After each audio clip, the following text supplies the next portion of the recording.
Hi guys, hello and welcome back to another issue of the Mortal Realms magazine. So, after last week's debacle, I'm very thankful, and it's the first time I thought I'd ever hear myself say that. I'm very thankful I've got no models to do. Instead, we get two paints, okay? So we have a Nuln Oil, which is an ink, and we have a Baneblade Brown, okay?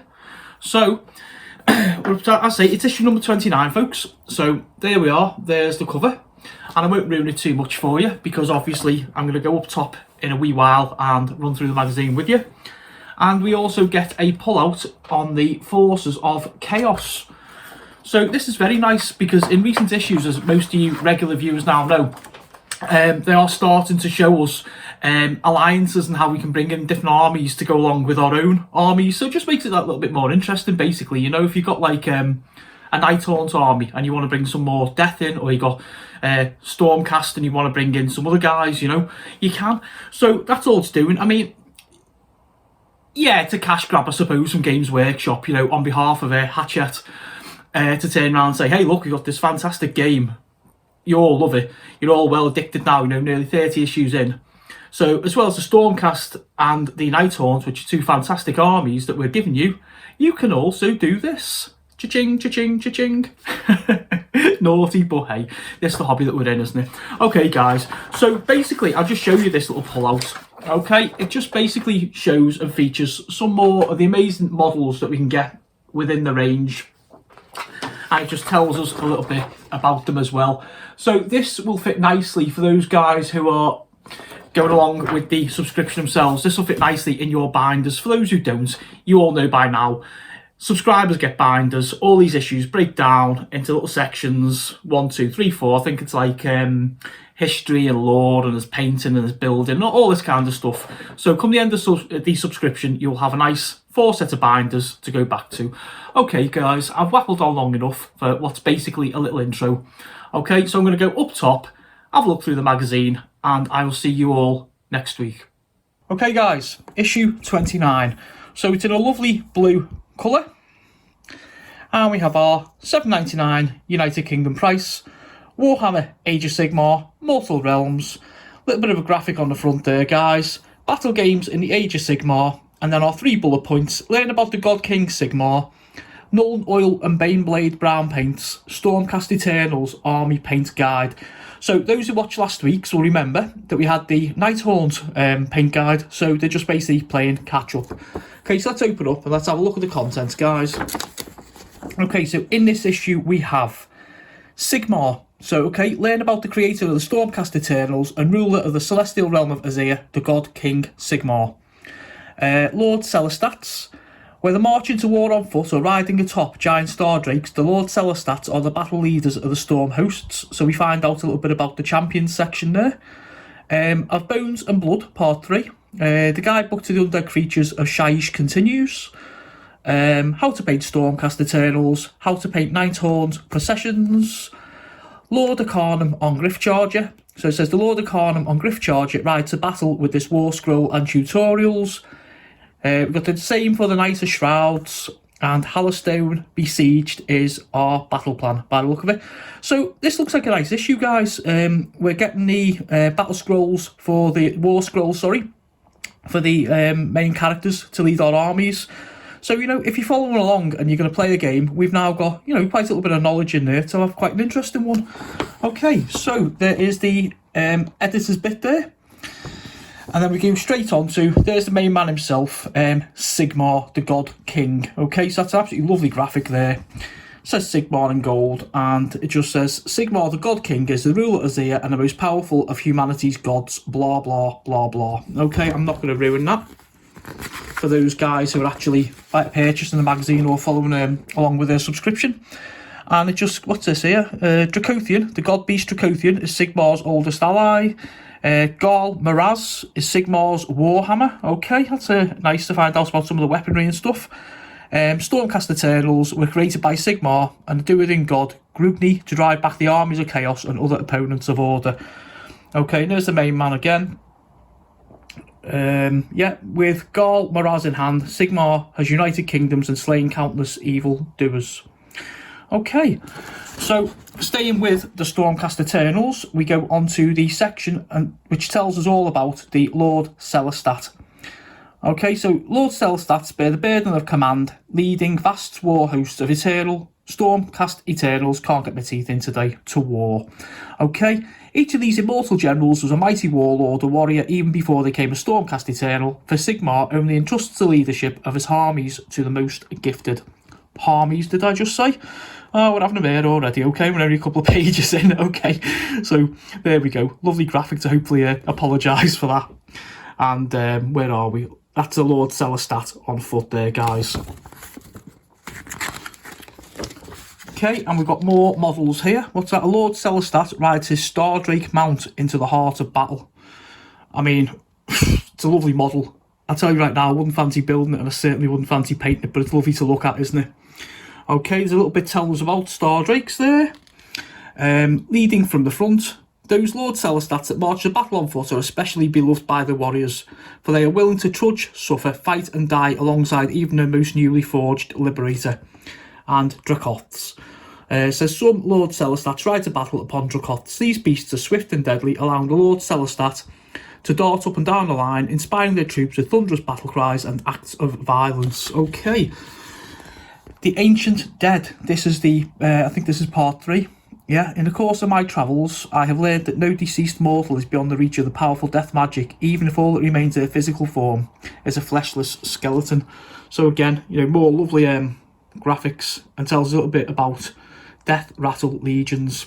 Okay, so this is obviously the part 3 of our death guide there. Okay, just lovely graphics. I mean, I say it every week, don't I? You know, these would make absolutely beautiful tattoos, or certainly inspire tattoos. You know, that's like the White King, Black Knights and Grave Guard. Then we go on to how to paint Stormcast. So as usual, guys, what they normally do now is they give us a few paints and they just update us, really, you know. This is how we go about doing this is how we add to that, blah, blah, okay? So it just says, gather all your Stormcast Eternals, big list you can all read there. And it tells you what paints we're going to use.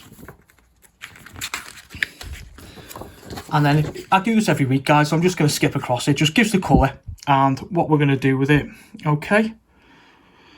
The areas we're going to paint and how we're going to go about doing it.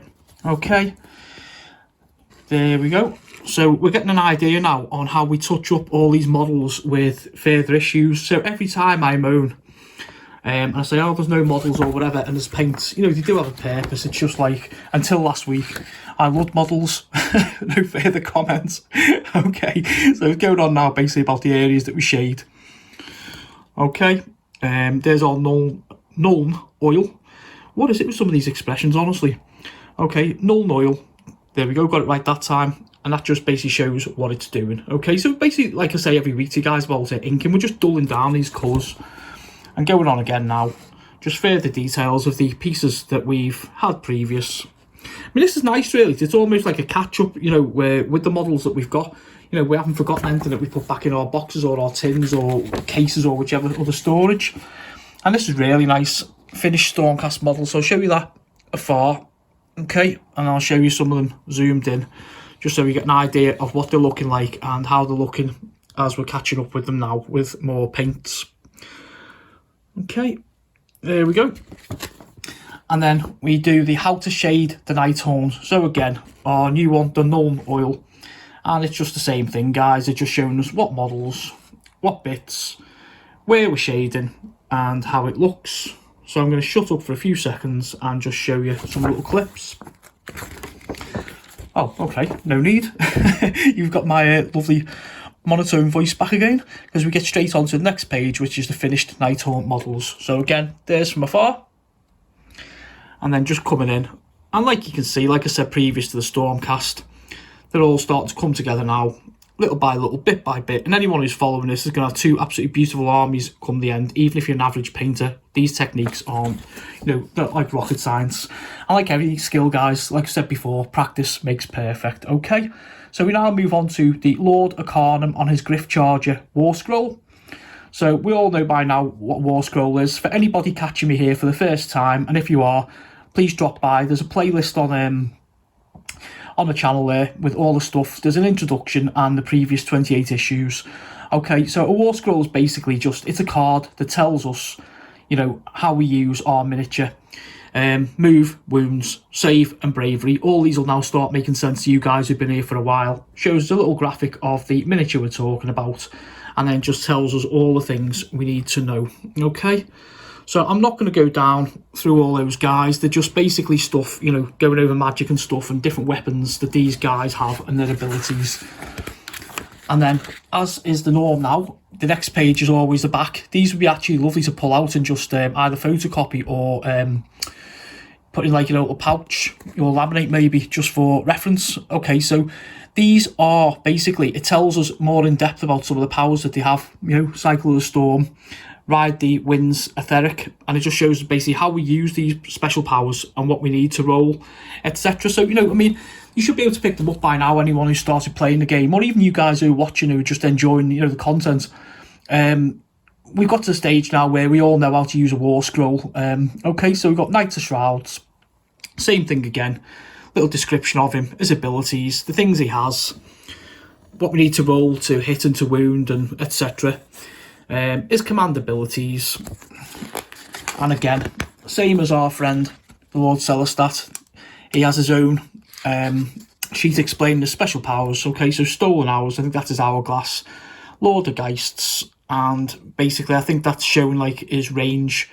If he's within like 18 inches, it says there, he should be able to give like a little bit of a buff. A buff is basically just an extra little power on top of something. You might get like a +1 to your morale or something like that. Okay, show what we need, etc. And then we go on to our battle plan, and this is called Hallowstone Besieged. Lord Arcanum, Boreas Glory Mantle. Who makes this stuff up? Gripped the reins of his Griff Charger, scratching the back of his beast's neck with a gauntlet hand. Steady, Catherix. His steed was eager for battle. She wouldn't have to wait long. Okay, so it says here, an unexpected counterattack drives the Stormcast Eternals back towards their fortress. So the Nighthorns are obviously on their way back in this particular one. Okay, Breaking the Siege is the name of the battle plan. The Nighthorns make one final desperate attempt to reclaim the windswept fortress known as Hallowstone Hold. Lord Arcanum, Glory Mantle's forces must hurl them from the walls. Okay, so we can see we're using some of our previous scenery, and I'll give you the army list now. We need, for the Nighthorns, it's going to be the Knight of Shrouds, a Dreadblade Harrow, 15 Chain Rasps, and 4 Glaive Wraith Stalkers. And for the Stormcast, we want our Lord Arcanum, 5 Secretors, 4 Liberators, and a Prosecutor. It tells us about the setup. First term is the Nighthorns, and it's the Glorious Victory again. So it's basically, guys, wipe your opponents off the board. On our second to last page is the Mortal Realms Guidance. It just tells us where we can find our stores locally, or indeed the website. The Warhammer community is the forums, basically, where you can find other players, you know, for the game. I mean, obviously not like, you know, in the middle of like a world pandemic, but when the world returns to normal, you know, you can maybe go on there, find somebody local to you, maybe make a couple of friends, as I have in the past, and get a couple of games arranged, you know, or have a look at army lists, ask a little bit of advice, etc. And exploration is the one I say to you every week. Get your wallets out, guys, or your purses, ladies. This thing costs. Okay. And finally, going over to what's coming next week, issue 30, and we have some, your second Azurite Rune. Okay, guys, so we are getting more scenery for issue 30. There's a little preview of what the cover looks like. That was me, guys. We've now done 29 issues, and I'll see you all next week.